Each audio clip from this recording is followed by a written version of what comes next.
Bryan, go ahead and break the news. Let us know what your next fight is. We're excited to hear.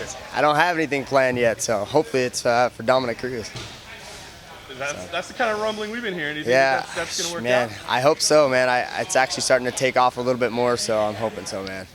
It's been a long time coming, a lot of years, so. All right. We'll talk about right now just your role in camp and how things are progressing, getting ready for a championship defense. Oh man, Misha's looking phenomenal, as you guys can see. She's feeling great. Her nutrition's on point. So many pieces just keep coming together. When we think that we finally have the perfect formula, the perfect recipe, we get another person that's an addition to the team that even makes it better. So just being here at Extreme Couture has been a blessing. Coach Robert Fallis, Nick Sick, all of our training partners. Is just, I can't say enough about this gym and being here in Las Vegas. It's amazing. We have our new nutritionist and personal doctor, Dr. Edwards, that we brought on this camp, and he's been a huge help, just keeping all of our nutrition in line at peak performance. What's the vibe been like? I mean, obviously you guys have been trying to get to this point for so long, and now to be a UFC champion, trying to hold on to that belt. What's the vibe in camp like? Does it feel different? Yeah, definitely. I think when everybody has a UFC world champion around them in the gym, it's a complete different vibe. It makes everybody seems to be a little bit more hungry. It seems to be more of a reality, man. The belt's right there. Somebody who achieved that goal is right there in your gym that you train with every single day, and I think it's contagious. That energy is contagious, and we're pumped, man. We're having fun. That's a huge thing with this camp is we're having fun, we're working hard, and we're enjoying the process. I think everybody sees the difference between being number 2 in the world and being number 1 in the world. There's a huge differences in how you're treated and what you get, and Misha loves that. Obviously, I love that, and I want to be there. Have you seen a difference in her, like either personally or just in the gym, of her attitude, or just her just a different vibe that she has now that she has the belt? Yeah, I think she seems to, pun intended, I think she has like a golden aura around her. She's always a really positive, happy person, and works really hard. But getting the recognition that she deserves, I think is a huge. It's motivating her even more so. I mean, she was always motivated before. Obviously, she went from being the Strikeforce World Champion to losing her belt to battling back all these years to now to be the UFC World Champion again. It's just, she's at another level, I believe, right now. She's got that confidence. You see lots of other fighters get the belt, and you just see the confidence that they exude. And I feel like she's at that level. Is there a challenge in finding a new motivation or a new goal after you reach something that you've worked so long for, that you have to try to even tell her, like, hey, listen, you still have to, there's still goals you have to set out for yourself now that you've reached the one that you've kind of had before? No, absolutely not. I mean, some people, I think, thinks that, oh, well, you got the belt, I've done everything, I won the Strikeforce World title, I won the UFC World title, I'm cool, I don't have to do anything. But that's not the way Misha works. She always has to have a goal, something that she's pushing hard. That's what drives her. That's the type of person that she is. She's a champion for a reason, and now that she's the champion, she has even more drive to keep that belt. It's like she, just to having all the perks of being the world champion and the recognition and everything that goes along with being the UFC world champion, that alone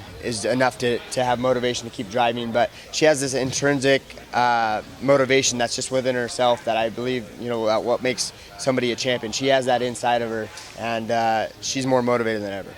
You talked about the difference between how you're treated and what you get from being 2 to 1, and as a couple who have seen both sides of that now, is that all right? You think that's like the way it should be, or is it not like a problem in this sport that 2 is so far behind 1 in terms of what they get? Man, I think the number 1 person definitely should. Obviously, they're a champion; they should definitely get more.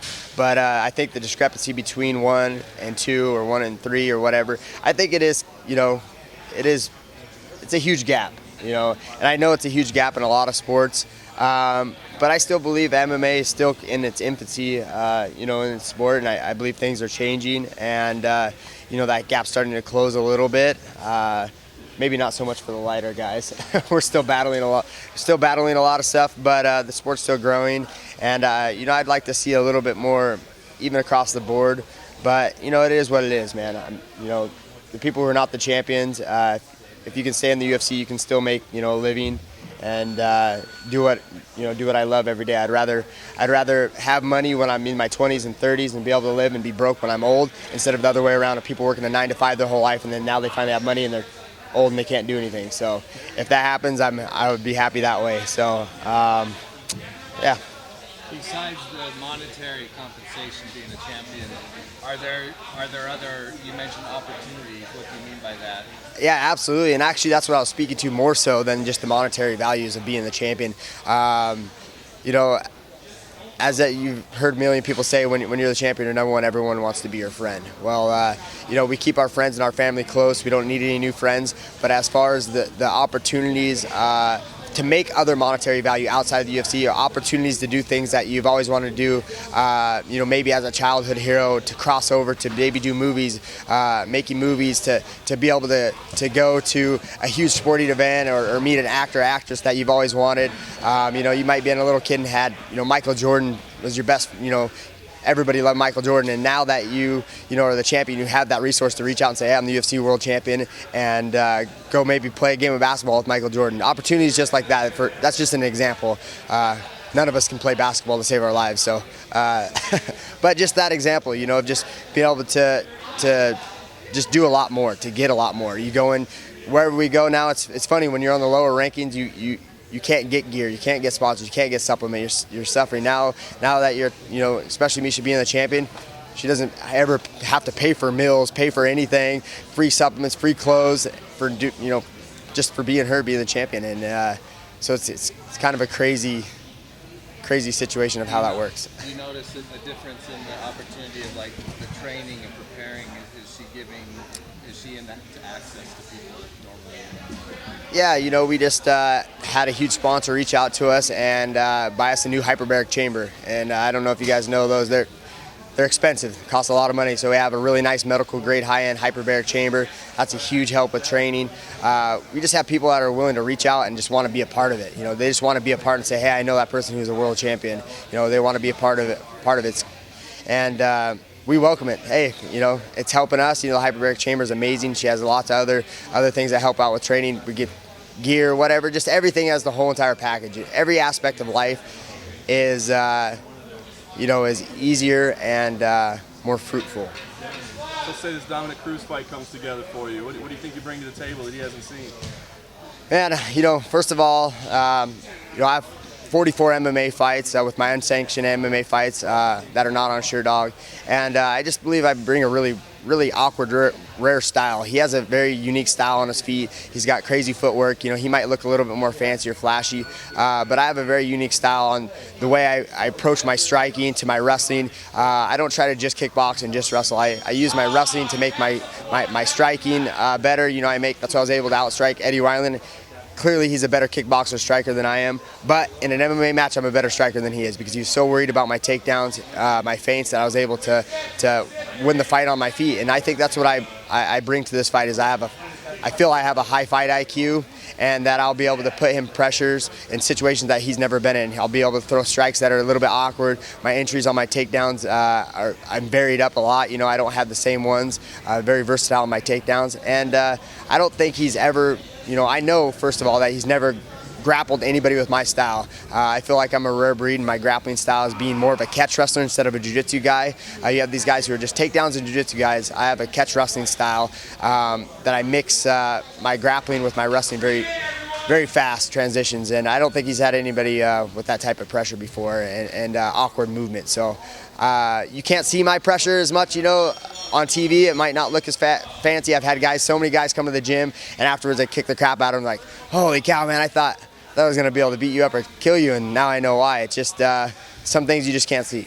I know sometimes, confidence and trusting yourself has been a challenge. Here you are calling out the champ, What's helped you turn that corner to have that belief in yourself?